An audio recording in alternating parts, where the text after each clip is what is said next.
guys, welcome back to the shop. I'm Chris with M7 Metalworks, and today we're going to start the restoration of this rigid vise. It is a really nice vise. This vise is made by the Rigid company, but Rigid purchased Peddinghaus several years ago. So Peddinghaus of Germany. Peddinghaus makes one of the best anvils, I think the best anvil on the planet. It is a high quality anvil. And so now these vices are made in the Peddinghaus factory, and really high quality. I believe these are a cast steel and vise, and they've got hardened jaws and a hardened anvil. And the jaws are large. I mean, these are, I think, 6 3/4. Yeah, 6 3/4. And look at this anvil.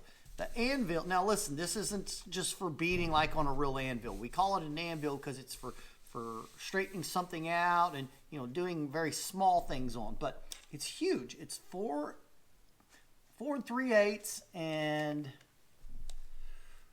4 5/8. I mean, that's a big, it's very big. But this is all steel, and it is in really good condition. I'm going to grab the camera and I'll just run you around this thing so you can see it before we start it. It's stiff. I've already taken a look at the threads of the lead screw underneath, and they're crusty. They need some love.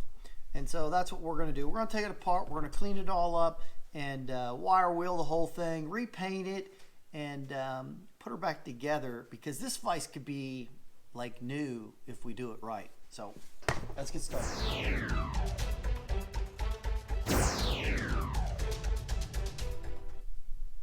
Look at those pipe jaws in there. Pristine condition. You can see the original color was blue.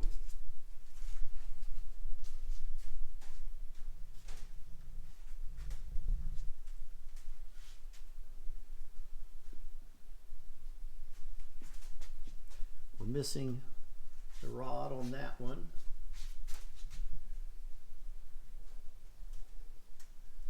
And it has some sticker here. It says something Rigid warranty, probably lifetime warranty, something like that. I had to heat this up to be able to get these off, because they were stuck in there pretty good. And that little grommet on the end came off. I don't think that's a big deal though. I think I can manufacture that for the other side as well, and then I can find something suitable to go on the ends to try to reproduce the same type of thing. Cut a little groove into it. I don't have a lathe, but you know, I got a grinder. I can do something similar. So we'll do that. All right.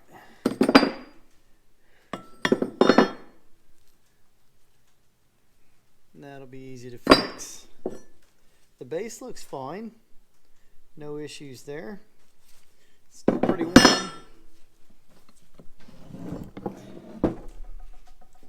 And now, looks like we got a roll pin that we need to pull out of there. I went ahead and put this in the vise just to hold her steady while I get this out. The end of the thread is rusty and crusty, so this will just make it so I'm not fighting it. It does help to have a big vise in the shop. This is a Holland's 15 that it's sitting in. Okay, I just punched that roll pin out. We'll replace it, of course. That lead screw is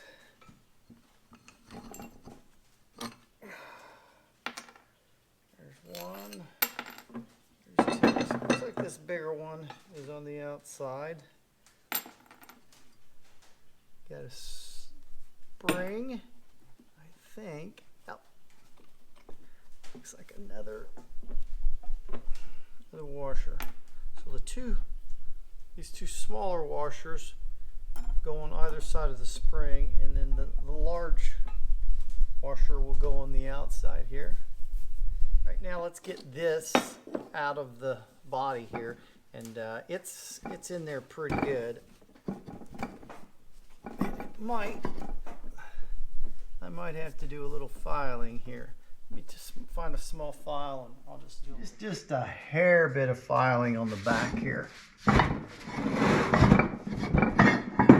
we go. And it says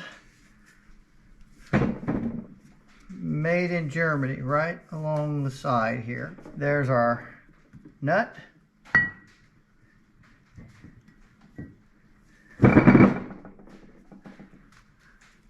Again, a lot of dirt, a lot of crud in there. So we'll clean that up and clean all this whole thing up. Just got a lot of dirt everywhere. Well, this is just after power washing. So I just put them up here and shoot them with, I didn't even put soap on it, and that's typically what I do anymore, is I don't even bother putting soap on them. Just power wash it, get all the crud off of there. It's amazing how well it cleans up. But you can see now down inside there where we couldn't see before. That's where our lead nut goes right down in there. It's got an adjustment Allen wrench on the front for that right there. And that pushes against the back, and of course it levels it out. Pretty cool. Pretty neat the way they do it. That doesn't do anything but sit in there, by the way. It's not locked in there in any way. But once the lead screw goes in, and of course the dynamic jaw goes through here, through the body, there's nowhere this can go. It's locked in. So, but it's kind of neat that it doesn't have, by screwing that, it doesn't have a lot of play backwards and forwards. Pretty neat. Of course, you can see the jaws. They're going to be just near perfect. The base is in excellent condition. The base is a little thinner than I would have expected, but remember that's steel, so it's stronger. And then here's our dynamic jaw. Again, the jaws themselves, they're not deep knurling. Wire wheeling, you can see it really cleaned up. Really cleaned up. That thing is, the jaws are just pristine. Look how well that thing cleaned up. They even cleaned on the inside here. It's still got, you know, some surface rust and a little bit of paint that I couldn't get in there, get out. So I'm not going to worry about that kind of thing. That's pretty trivial. Everything just turned out fantastic. So now it's time to get this thing painted. I'll paint it a duplicolor. Let's see here. It is a light blue metallic. So here we go. We'll just put a very light coating on to begin.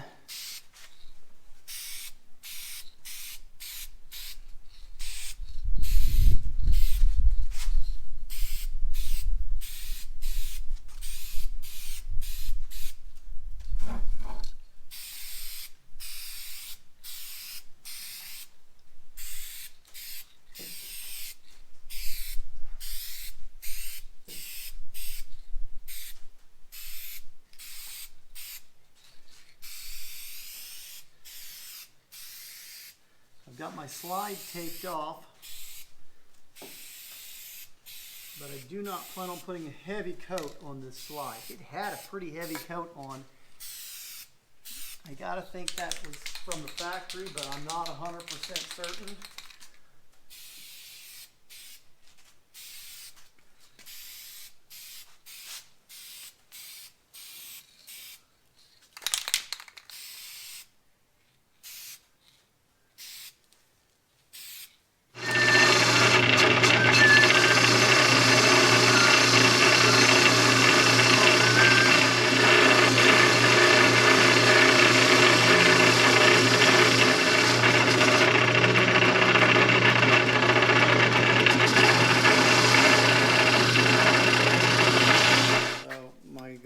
Replicate that little groove because this one didn't come with it, so This is a little bit janky, I know, but hey.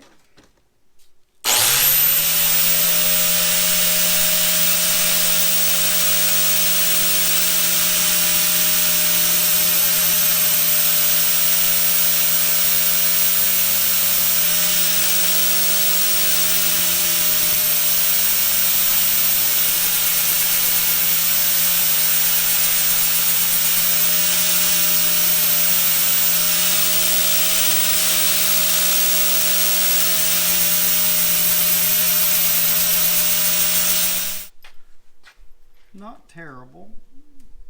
We're a little shorter than this one, but I knew that going into it. That won't be noticeable. But I think that'll work.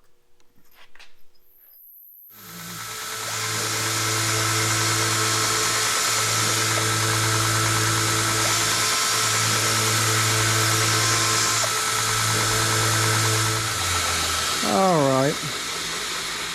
Not bad. It's not a perfect match, but you're going to have to get down there and look pretty hard to notice. And I don't expect that to happen. I'm going to end up using some little rubber grommets, I think, for these ends. So let's see how that fits. Use a little bit of bluing here on this. Darken that up a little. You see how quickly that works. Silver.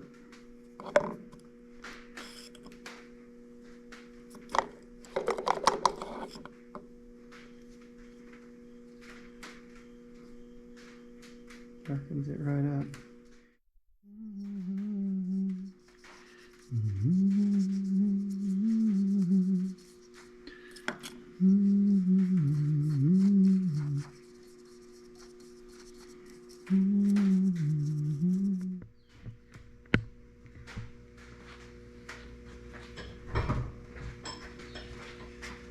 Okay, well, we got her done, and it's awesome.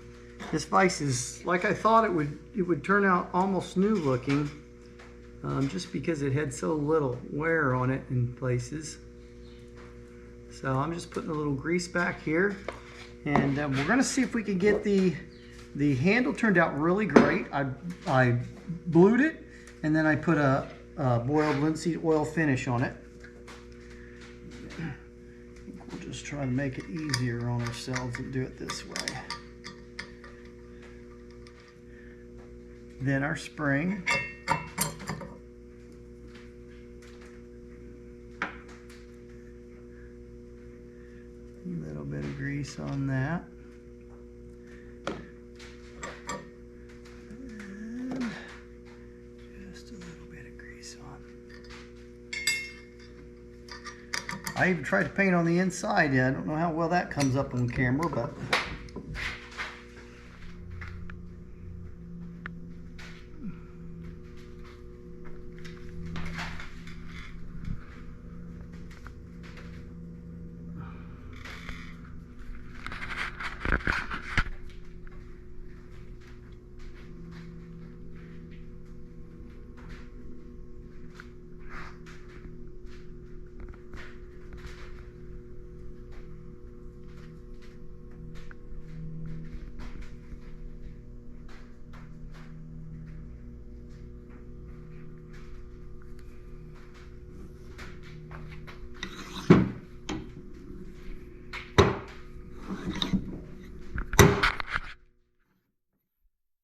these jaws, they're in pristine condition. These aren't knurled very deep.